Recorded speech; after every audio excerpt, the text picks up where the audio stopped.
"We're taking your office space," my father said casually over dinner, like he was asking someone to pass the salt, and everyone at the table froze while I just nodded and said, "Okay, I'll—" And then I stopped myself, because in that exact moment I realized how far they expected me to bend, how invisible I had made myself, and how this single sentence summed up my entire life with my family.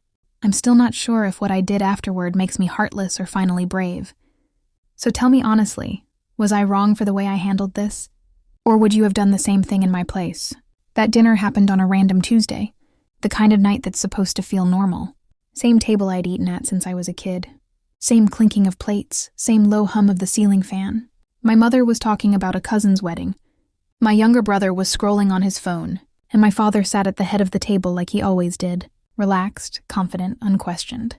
What made it surreal was that just a few hours earlier, I had signed the lease extension for my office space, the one I paid for entirely on my own, the one that represented the first real thing in my adult life that was truly mine. I had poured years into building my small business, working insane hours, skipping vacations, saying no to friends, all so I could finally have a professional space that wasn't a bedroom, corner, or a noisy cafe. That office wasn't just four walls and a desk. It was proof that I wasn't a failure, that I didn't need my family's money or approval to stand on my own.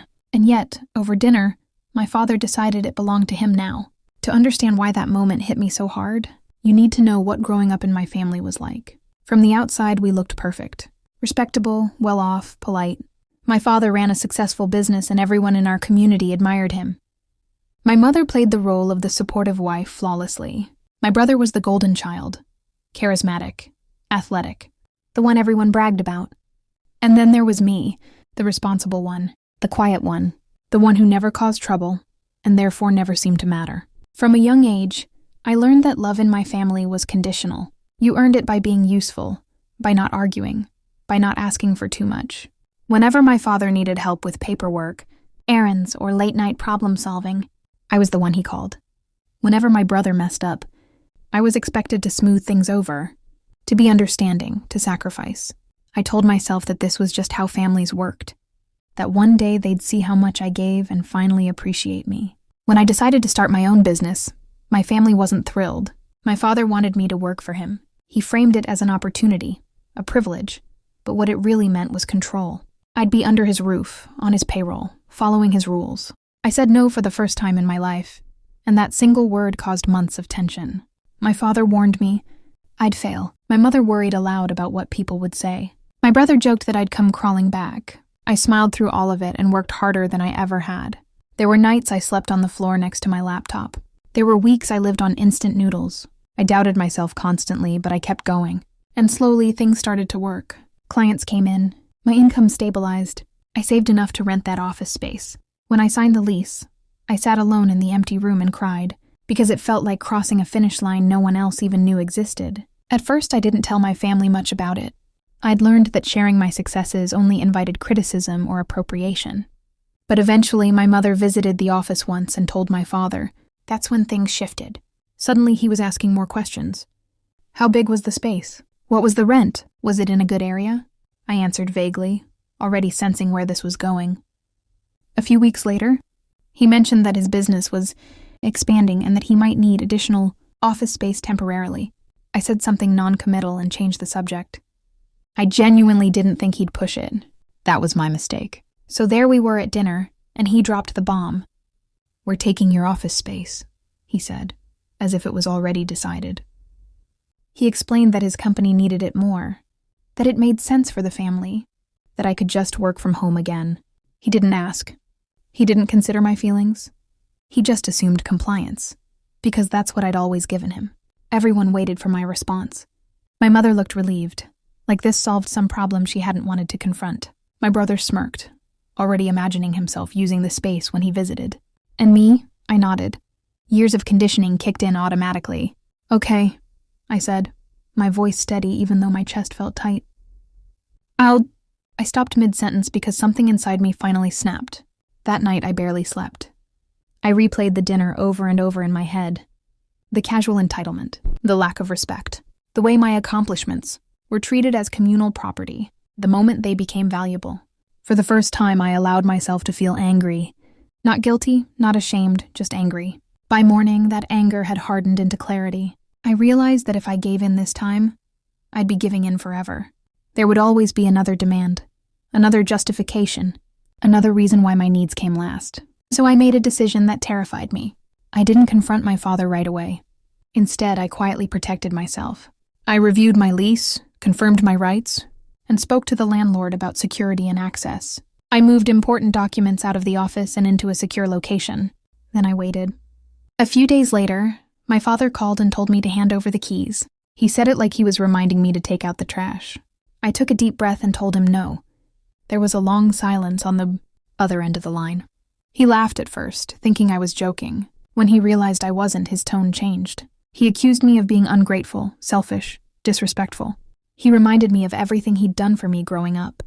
He said family comes first, and for the first time in my life, I didn't back down. I told him that the office was mine, that I paid for it, and that I wouldn't be giving it up. My hands were shaking, but my voice didn't waver.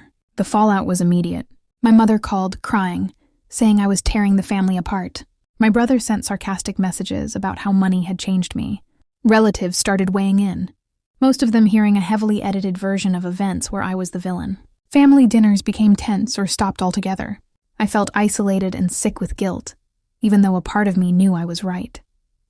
I kept asking myself if this was worth it, if holding on to a room was worth losing my family's approval. And that's where I want to pause and ask you directly, because this was the moment everything could have gone either way. If you were in my position, with your family pressuring you, calling you selfish, making you feel like a traitor for setting one boundary, what would you have done? Would you have caved to keep the peace? Or would you have stood your ground and risked being alone? Before I tell you what happened next, I want you to really think about that. What happened next was the ugliest part. My father showed up at the office unannounced one morning with my brother, assuming I wouldn't be there. I was. They tried to intimidate me, telling me it was pointless to resist, that they'd take the space whether I liked it or not.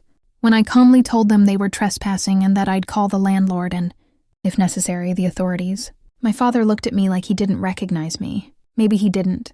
Maybe the version of me who always complied had finally disappeared. He left that day furious, but he didn't come back. Over the following weeks, the silence from my family was heavy. No calls, no messages. Holidays passed without invitations. It hurt more than I expected. I questioned myself constantly, but something else happened too. I started to feel lighter. Without the constant pressure to please, I focused on my work. My business grew. I hired my first employee. I walked into my office every morning and felt proud instead of anxious. Eventually, the narrative my family had spread started to crack. A few relatives reached out privately, admitting they'd been in similar situations, telling me they admired my courage. Even my mother softened over time, though she never fully admitted I was right. The real turning point came months later, when my father's expansion plans fell through. He needed help, and for the first time, he needed me on my terms. He reached out, awkward and stiff, and asked if we could talk. We met in a neutral place. He didn't apologize outright, but he acknowledged that he'd overstepped. I told him calmly that I loved him, but I wouldn't sacrifice my independence to make him comfortable. That was the boundary. Take it or leave it. Our relationship has been distant since, but it's also been more honest than it ever was before. Looking back, I realized that the office space was never really the issue. It was about respect. It was about whether I was allowed to exist as my own person or only as an extension of my family's needs. Standing up for myself cost me comfort, approval, and a sense of belonging, but it gave me something I'd never had before, self-respect. And that's something I refuse to give up now. So that's my story. Maybe you think I went too far. Maybe you think I should have handled it differently. Or maybe you've been in a similar situation and know exactly how it feels to finally say no. If you were on my side, like this video, subscribe for more stories like this, because there are plenty more where this came from. And share your final thoughts on this whole mess in the comments section. I read them, I promise. I'll see you all in the next story.